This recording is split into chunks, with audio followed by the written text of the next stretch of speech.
Hey you, come here. Do you know what a blue ocean strategy is, friends?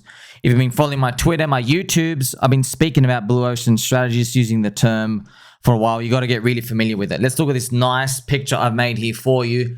Blue ocean on the right-hand side, red bloody waters on the left. So blue ocean, friends, blue ocean strategy, its origins come from this marketing textbook. I forgot the guy, but basically it's really, really cool. Okay, so it's a concept of marketing, and it's here to try stem your mind into an area where you have low competition. And I remember studying this in uni, and it still sticks with me today. And back then in uni, I mean, you had no idea what the hell was going on, but this term blue ocean, you want to be in a blue ocean, not a red ocean. I don't know why. That's just one of the things I just remembered. It's still stuck in my head. Now, with PulseChain, friends, PulseChain's a blue ocean area, and I'm going to show you what it means. And basically, it's an area, look at this on the right-hand side, newer market, producing market segments, okay, without competition, create and attract new demand.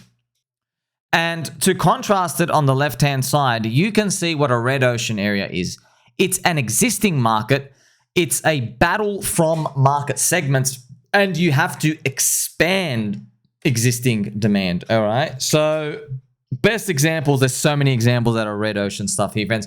I don't know if you've ever seen, but sometimes there'll be like, someone like hits it really big with a business in let's say in a restaurant industry or property, whatever the hell it is, and they just hit it big with some sort of business, and they don't know what to do with the money. And they might be in the media, and they might have a personality and stuff, and then you end up finding out later down the track that they're getting into another industry, and it's always a red ocean industry. And I'm like, man, who the hell is advising this retard? Why are you doing that? So, for example, a common thing that guys will do, like a rapper, music artist, or whatever, not just them, but many others, they'll like go into sports drinks, okay?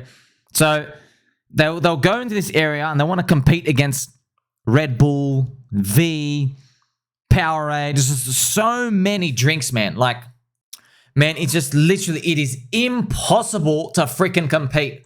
Over and over and over again. There's so many, like, oh my gosh, everyone's got a sports drink. What's this, bro?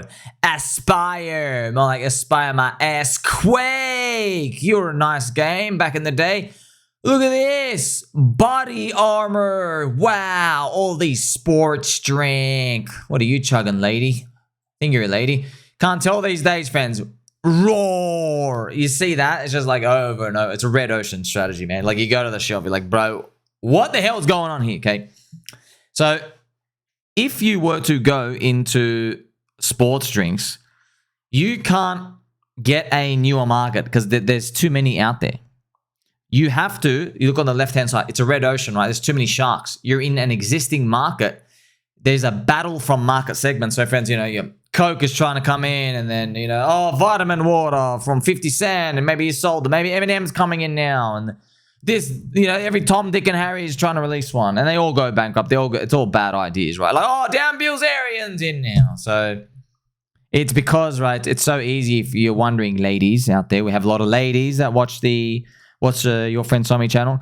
It's because men in sports drink, they're usually associated with like, you know, like soccer, football, plus like Formula One.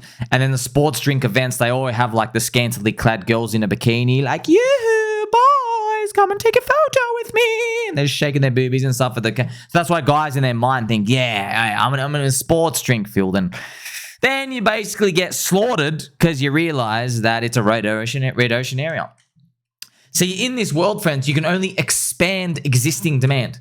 Even with sports drinks, you can't, like, everyone knows about drinks, man. All you can do is try to find, like, there's 100 selections. You try to find that unique niche. Like, how about a sports drink for Pokemon fans who wear fluffy slippers and sit on squeaky chairs? You know what I mean? Like, you're going niche. All right. Now let's go to crypto. Okay, so the whole sector of sports drinks is red ocean, all right? You know, in crypto, we have red ocean stuff there too. There are red ocean ecosystems, my friends. So a red ocean ecosystem, for example, is Ethereum. It is Soylana, okay? So if you are trying to make a DeFi coin, if you're trying to make a new yield farming project, you got no chance on Ethereum, man. No chance. You have to do something like Pendle. You literally have to make a whole new. You can only add to existing demand. You can't do anything like, hey, I'm going to make a token and do a DeFi thing. We did 1,000 of those experiments in 2020, and they all pretty much went to zero and they popped down. Okay, so we already ran that experiment. And you can go back to the Ethereum chart just to have a look, right? You can't see it. You can't see it, friends. But if you go back to the Ethereum chart, right? All of that happened here. All of that DeFi stuff happened here. There's lots of DeFi projects. There's all the yams and the food tokens. And now it's like so red ocean, people don't even want to touch it anymore. Then it became meme coins, right? Now meme coins is like red ocean, isn't it? Because like, oh, there's thousands of meme coins. You look at tweets and videos. Everything's got a character. But here's the thing, man. Luckily, friends, we got a boost, me and you. We're in crypto. Crypto as a whole is totally blue ocean compared to the rest of the world, right? Based off just the market size and the market caps of everything out there. And it's not even really close. I mean, when you look at it, you have crypto at like between 2 to 3 trillion. And then you have stocks at 120 trillion. So they're like 60 times bigger than us, okay? That all the companies and the mines out there, they're still out in stock market land and real estate land and all these. Well, how about digital stocks? How about digital real estate? That's what crypto is, yeah? So we're in a blue ocean area, but because more and more people are coming in, it's getting more and more tough, yeah? You see, if you're going to make a DeFi project, for example, it's so red ocean and it's so overdone that all you can do is, once again, look at the left-hand side, all you can do is expand existing demand. So there's demand here, and what people do is that's why people have... It's their bias comes in again, and it's because they want to follow the herd. It's because they see a market out there, they see a DeFi market, they go on DeFi Llama, they see that there's billions locked up and stuff, so they want to try to grab something of that because they feel so comfortable seeing a group of people. They're trying to like basically get some breadcrumbs out of them, okay? But the big money, the real money, is leaving the red waters, leaving the red ocean, and going to the blue ocean, my friends, a newer market. All right, well, you produce market segments, okay? So you create the demand in this new area because there's people out there who are willing to participate, okay? So that's where you got to do your homework. Now, PulseChain literally fits this whole thing. And it's not just PulseChain. There are other ecosystems out there that are also like this, friends. But it's not about like knowing a formula or knowing what's going to work or not. It's about the mind frame, okay? So when I visually think of what we're doing in PulseChain or any other coin you're in an ecosystem, I want you to think, is it blue or is it red? What do you feel? What do you feel? When there's market consensus, it's red, okay? Token 2049, the Singapore event, clear as day, 100% market consensus was in Soylana. I watched, Crypto Banter's coverage of it. I looked at everything. I'm like, dude, I'm running away from this. The first thing I saw, I'm like, there are way too many people on a stage. There are way too many projects, way too many like institutions, Vanek, this, and these guys, ETF, and like just all these things happening. Too many people out here. And I'm like, you know what? Everybody's trying to take a breadcrumb from the pizza. All right. Why don't you go sit on the dinner table where it's just you and the pizza? You get to eat the whole pizza by yourself. So that's the way it works, friends. In markets, you got to understand there's a limited number of currency units. Now, it is growing over time. It's a growth rate over time, but there's a limited number of currency units. It can only grow like, 20% per year, 10% per year. So whatever's in there, everybody's trying to pick a piece of it, all right? And when everyone clobbers in together, it's very hard to win. You need an enormous advantage. That's why, friends, like even in Soylana coins, there's a Cabal. There is a Cabal, not just Soylana. They're in Ethereum. They're in Tron. It's the same scum out here. I follow some of them on Twitter just to keep a track of them. Okay, they're in a Cabal, and they even joke about the Cabal. They go, they're not the Cabal. These people are the Cabal, but don't worry about their names or whatever. Okay, because they always get these like weird psychotic people just following them. Now, these people, friends, they have such an enormous advantage over the other guy, me and you, squirrels, that. It's shark infested waters. Okay, so you probably noticed this, right? A meme coin launches out of nowhere. It gets taken up, 50, 100 million market cap plus, gets listed on Binance, gets listed here, gets listed there. Everyone's in on it.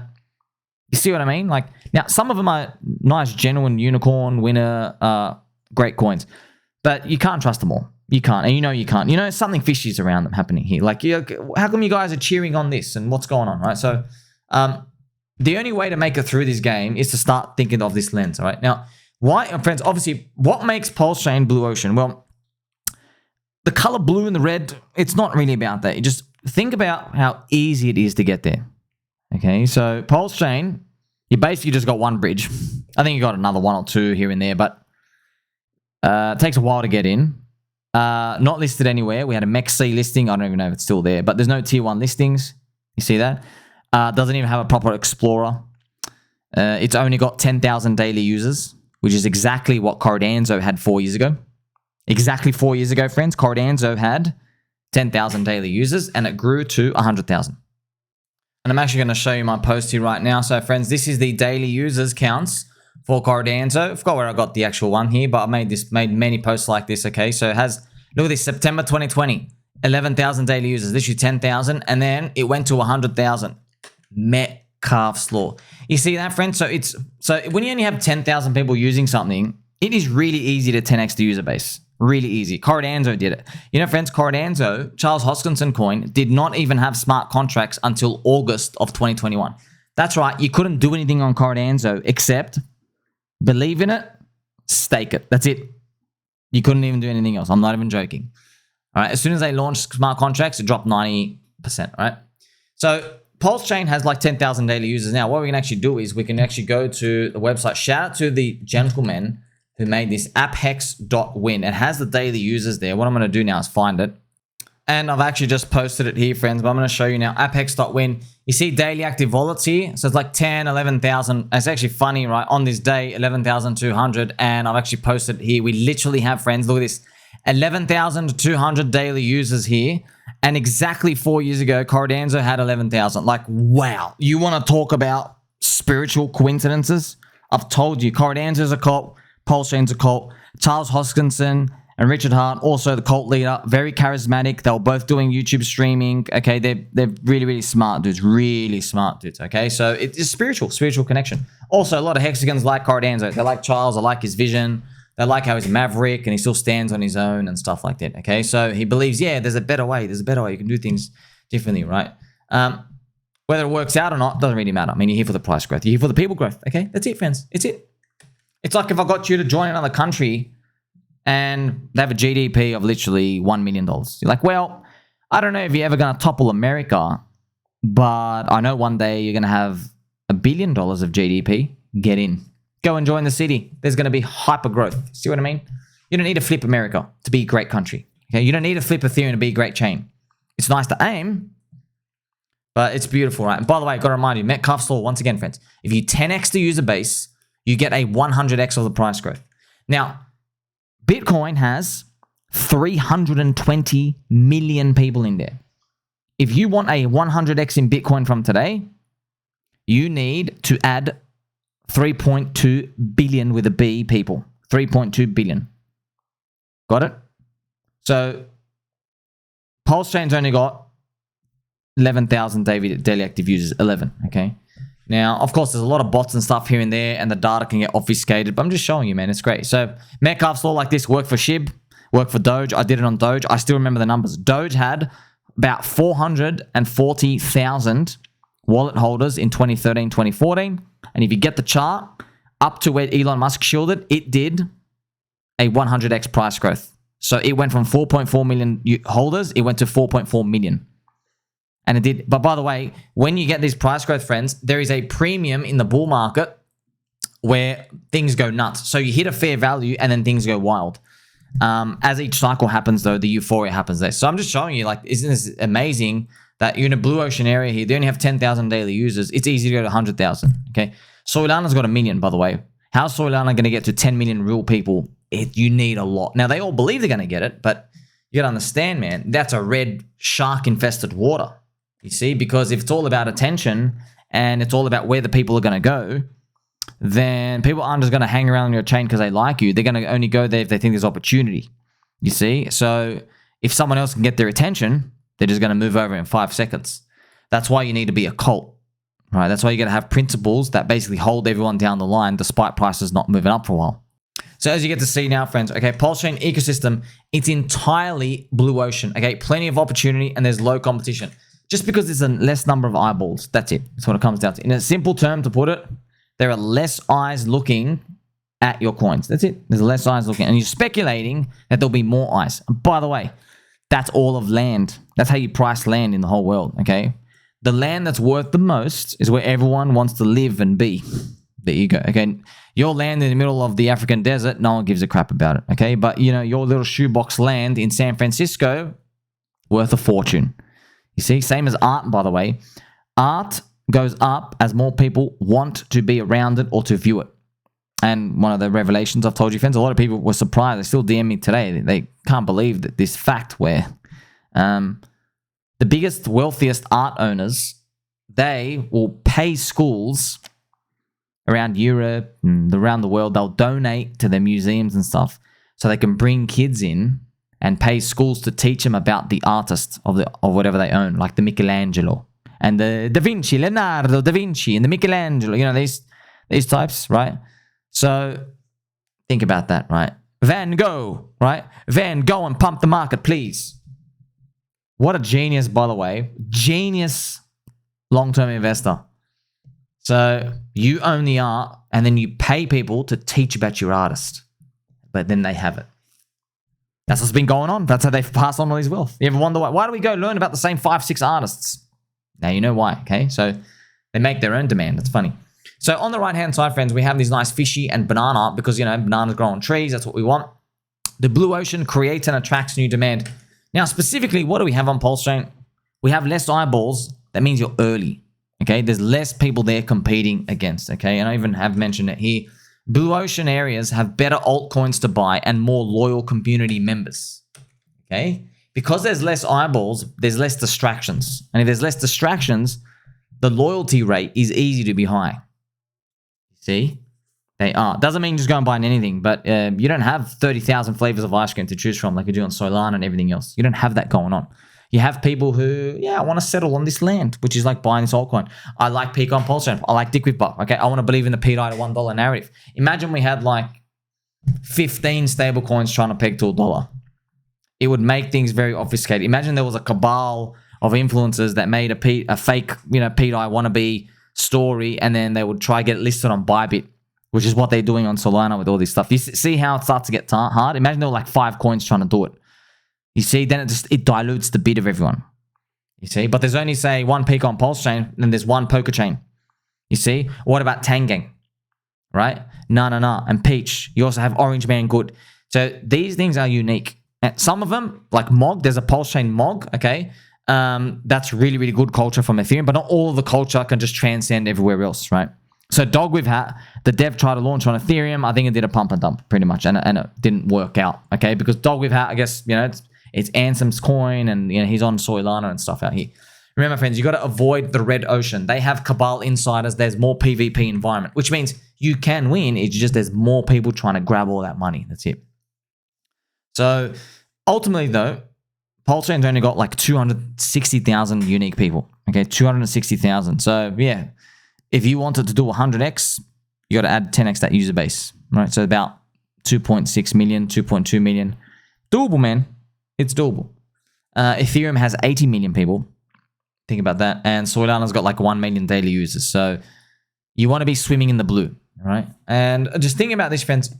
Blue ocean, right? So memes of this cycle, they are blue ocean. Okay. Now there's a lot now, but compared to all the other cycle narratives, there's like, you know, friends, how many gaming coins were there? I mean, there's like 300 gaming coins. Everyone's making a game. All the metaverse stuff, all the JPEG NFTs. Memes are the new altcoin thing, right? Look at one creative one out here. So you have, this is hilarious, right? This is Wojak and his fat girlfriend that he's too embarrassed to tell everyone about. And here I am saying, I must give credit where credit is due. Wojak getting a fat girlfriend has been one of the most compelling advancements of crypto in the whole year. Millions of people care more about Wojak's new girlfriend than they do to vote on a layer 2 governance forum. Here, so here, okay? And that's actually very, very true, friends. We'll actually play some nice journey music, friends. Some Pokemon journey music. See that? Creating demand. People care. You see, because we haven't had a full cycle of memes. Come back in 2026, maybe there's just too many stories, too many characters coming in. Maybe they've done too many things. But right now, we haven't seen all of it happen. So we're seeing the mushrooms pop up. We're seeing unique things pop up here. You have this. Friends, you also saw Durkee Turkey. Okay, he dressed up as a giant dick with butt. And then he goes and chainsaws a teddy bear. I'm going to show you his YouTube right now. So this is DWB, the bear killer. Look how hilarious this is, friends. See? He's actually got a chainsaw. He's dressed up as a giant dick with butt. Right? How amazing is that? How cool is that? Okay, so just showing you, right, these things. And remember, it's taken like stuff in the real world. Like, oh, maybe there was like a competition out here. See how fun that is? See how fun, like, they were animating things. There's funny things like Wojak got a new girlfriend. He dressed up with a giant dick with butt and does this. Low level people will just say, oh, it's all for attention, which is true. But okay, now you try, though. Okay, you try, you know, capture everyone's, basically get their vibes, get their attention, get their energy to do that. It's tribal community stuff. Okay, so that's what's happening in crypto. These cultures being put up.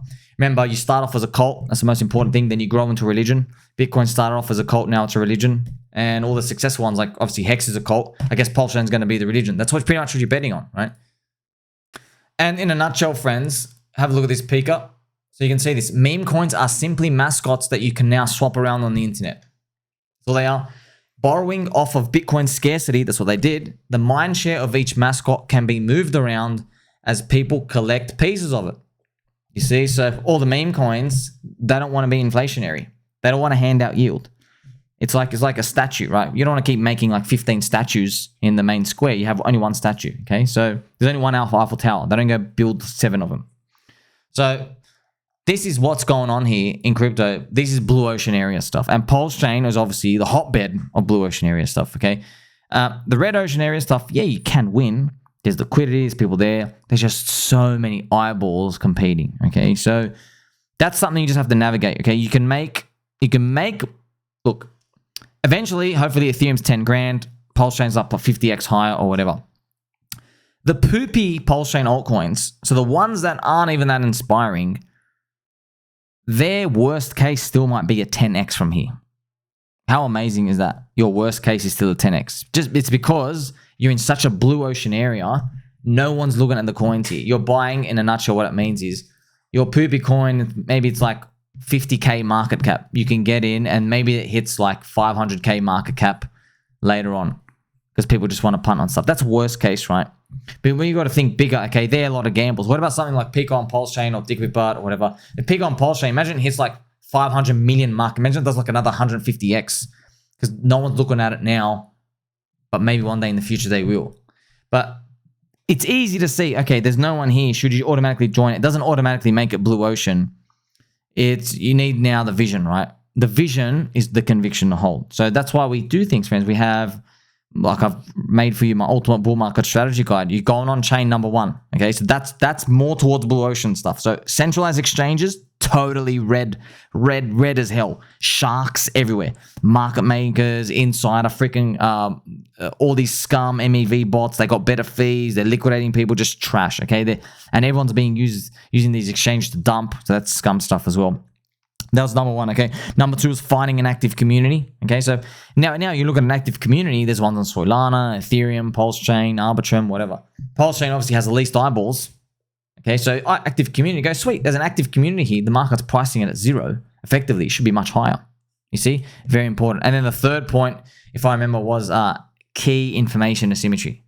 So in the blue ocean area, and now you know, Richard Hart has 170,000 Ethereum in a PulseChain SAC wallet. He's turbo long ETH. He's going to rotate in.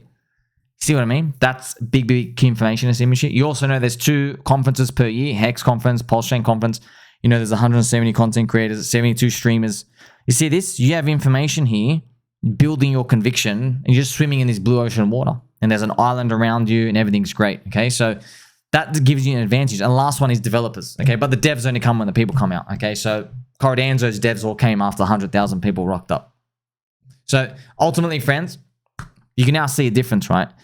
swimming in the blue ocean area. You want less people. Less people means more slippage on liquidity. That's what it means. It means harder to use things, more clunky. It means it's tougher to get in. It's more of an effort. But once you do get in, man, if you're right and everyone else wants to come in after you later on, you kill it. You kill it. My thesis is still the same, friends. I still believe by the end of this bull market, a lot of people will have not made money who are in other chains. They're going to see Richard Hart. They're going to see him rotating money in. They're going to see everyone yelling, and they're going to come rush in.